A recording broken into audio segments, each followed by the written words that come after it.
Itong ginagawa ko na Medea top load automatic washing machine. So yun ang problema niya, hindi siya nag-spin dryer. So napansin ko kaya pala siya hindi nag-spin dry kasi nawala yung kanyang pag-ikot ng clockwise. So dahil yung ikot ng spin dry is clockwise, so hindi talaga iikot siya sa spin, puro counterclockwise lang ang ikot niya. So yan, binypass ko na yung mismong board, direkta ko na yung mga wiring ng motor. So pagsaksak ko sa kanya, yan, so ngayon nakakaikot na siya ng clockwise. Yan, clockwise, yung parang ikot ng orasan.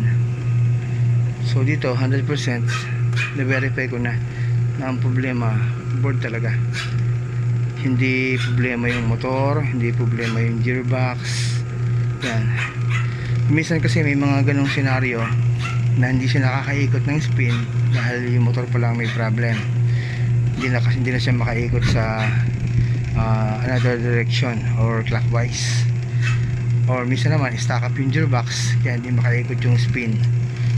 So dito, yan, verify ko 100% sira ang board. So that means may sira sa mga IC na to.